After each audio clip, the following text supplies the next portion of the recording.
اب دیکھو پیر کو نبی نے روزہ رکھ کے یہ بتا دیا کہ اس میں عید کا تصور نہیں ہے، کیونکہ عید اور روزہ جمع بولنا پڑے گا آپ لوگوں کو، جمع نہیں ہو سکتا۔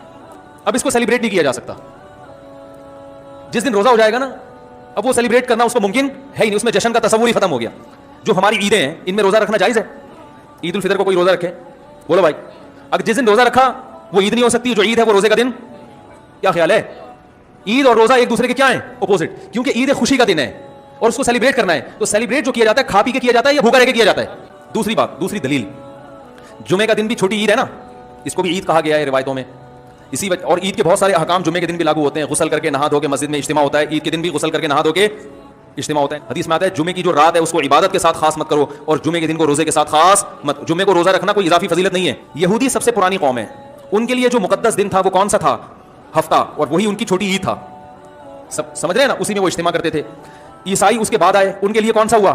اتوار کو، جو ہفتے کے بعد ہے۔ مسلمان ان کے بھی بعد آئے، تو ہمارے لیے کون سا ہونا چاہیے تھا؟ پیر، اور یہ یوم ولادت بھی تھا تو اس کو تو زیادہ فضیلت ہونی چاہیے تھی نا، لیکن چونکہ اس میں عید کا کانسیپٹ ہے نا اس لیے پیر کا نہیں ہوا، بلکہ ریورس کر کے کہاں لے گئے؟ جمعے کی طرف۔ تو پیر کے دن یا نبی کے یوم ولادت سے عید کا کانسیپٹ اسلام نے کھرچ کے نکال دیا ہے کہ اس میں عید کا کانسیپٹ ہو ہی نہیں سکتا، اپوزٹ ہے اس کا، روزہ ہے۔ سرکار کی پیدائش کے واقعات، سرکار کے مناقب بیان کرنا، آپ کے لیے محافل کا انعقاد، اور آپ یہ دیکھیں گے کہ یہ تمام چیزیں کہیں نہ کہیں قرآن یا حدیث سے ثابت ہوں گی، لہٰذا بدعت کا سوال ہی نہیں ہے۔ اسی طریقے سے سرکار کی ولادت کے واقعات خود آپ نے بیان فرمائے، تاریخی کتابیں بھری ہوئی ہیں، حدیثوں کے اندر موجود ہیں۔ آپ کے فضائل، مناقب، یہ قرآن مجید میں خود اللہ تبارک و تعالیٰ نے بیان فرمائے، تو یہ جب بیان ہو چکے، پہلے ان کا ثبوت اور سراغ موجود ہے، تو پھر یہ کوئی نئی چیز تو نہ ہوئی۔ نبی کریم صلی اللہ علیہ وسلم کے معجزات کا تذکرہ کتب حدیث میں بھرا ہوا ہے۔ لیکن شبی بنا کر معاذ اللہ مزار کو پھر شہید کرنا، گنبد کو شہید کرنا، اسی طرح میلاد النبی لکھا ہو پھر نبی کے لفظ کو چاک کرنا، یہ سخت بے ادبی ہے۔ اس لیے سیدھا سادہ سا کیک بنائیں، اس پہ لکھیں کچھ نہیں، اور نہ اس طرح کی شبی بنا کے معاذ اللہ اس کو چاک کریں، یہ بالکل صحیح نہیں ہوگا۔ صرف سمجھانے کے لیے عرض کر رہا ہوں، آپ کے والد صاحب کی تصویر لے کے کوئی کینچی سے 2 ٹکڑے کر دیں، آنکھیں ادھر اور پاؤں ادھر، تو آپ کو برا محسوس ہوگا یا نہیں ہوگا؟ حالانکہ آپ کے والد کے ساتھ ایسا نہیں کیا، ان کی پکچر کے ساتھ کیا ہے۔ اسی طرح شبی کے ساتھ کریں گے تو یہ مناسب چیز نہیں ہے۔ اس کے اوپر اتنا تو کنسنسس ہو چکا ہے کہ ربیع الاول کے مہینے میں ہمیں نبی علیہ السلام کی سیرت کو، آپ کے کردار کو، آپ کے معجزات کو، آپ کے دنیا میں آنے کے مقصد کو ڈسکس کرنا ہے۔ جمعے کے خطبوں کے اندر تمام مکاتب فکر کے لوگ ڈسکس کرتے ہیں اور اس پہ اجماع ہو چکا ہے۔ اجماع خود بہت بڑی دلیل ہے۔ المستدرک للحاکم میں یہ حدیث موجود ہے، المعجم الکبیر طبرانی میں بھی، کہ نبی علیہ السلام نے فرمایا کہ اللہ تعالیٰ میری امت کو کبھی بھی گمراہی پر جمع نہیں ہونے دے گا، جماعت پہ اللہ سرکار کی پیدائش کے واقعات، سرکار کے مناقب بیان کرنا، آپ کے لیے محافل کا انعقاد، اور آپ یہ دیکھیں گے کہ یہ تمام چیزیں کہیں نہ کہیں قرآن یا حدیث سے ثابت ہوں گی، لہٰذا بدعت کا سوال ہی نہیں ہے۔ اسی طریقے سے سرکار کی ولادت کے واقعات خود آپ نے بیان فرمائے، تاریخی کتابیں بھری ہوئی ہیں، حدیثوں کے اندر موجود ہیں۔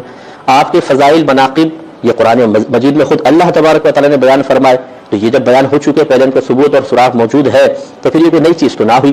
نبی کریم صلی اللہ علیہ وسلم کے معجزات کا تذکرہ کتب حدیث میں بھرا ہوا ہے۔ باقی یہ جو کچھ اپنے اپنے انداز میں جو میلاد منایا جا رہا ہے دنیا کے مختلف کونوں کے اندر، جھنڈیوں کی شکل میں، جلوسوں کی شکل میں، خانہ کعبہ شریف، روزہ شریف کے ماڈل بنا کے، اب تو اس لیول تک لوگ چلے گئے کہ ان ماڈلز کے سامنے کھڑے ہو کے دعائیں بھی کر رہے ہوتے ہیں اور ان کے اپنے علماء چیخ رہے ہوتے ہیں کہ یہ کیا حرکت کر رہے ہو، لیکن ان کی بات کوئی ماننے کے لیے تیار ہی نہیں۔ لیکن شبی بنا کر معاذ اللہ مزار کو پھر شہید کرنا، گنبد کو شہید کرنا، اسی طرح میلاد النبی لکھا ہو پھر نبی کے لفظ کو چاک کرنا، یہ سخت بے ادبی ہے۔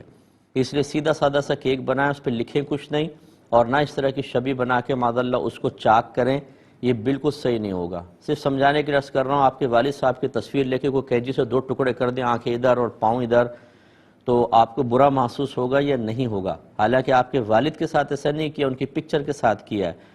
اسی طرح شبی کے ساتھ کریں گے تو یہ مناسب چیز نہیں ہے۔ تو غیبی تائید اس لیول تک تو ہے کہ ہم ربیع الاول میں ڈسکس کریں، کیوں نہ کریں؟ یعنی اس سے بڑا کوئی موقع نہیں ہے کہ نبی اسلام کے پیدائش کے مقصد کو، آپ کی سیرت کو، آپ کے معجزات کو، آپ کی صورت کو، ان ساری چیزوں کو ڈسکس کیا جائے۔ اس میں کوئی دوسری رائے نہیں ہے۔ یہ تو بہت بڑی بدبختی ہے کہ کوئی اس مہینے کے اندر ان چیزوں کا ذکر ہی نہ کرے۔ جامعہ ترمذی میں حدیث موجود ہے، ابن عباس کو جب ایک یہودی آ کے یہی بات کرتا ہے تو وہ جواباً کہتے ہیں کہ اس دن تو اللہ نے ہمیں 2 عیدیں دی ہوئی تھی۔ 2 عیدوں کا لفظ ہے، ایک جمعے کا دن اور ایک یوم عرفہ۔ اچھا، اس سے پتہ چلا یہ جو عید کے لفظ پہ بھی آپ جھگڑتے ہیں نا کہ جی عیدیں 2 ہی ہوتی ہیں، سرکار 52 عیدیں تو یہ ہو گئی، 52 جمعے تو سال میں آتے ہیں، اور یوم عرفہ 53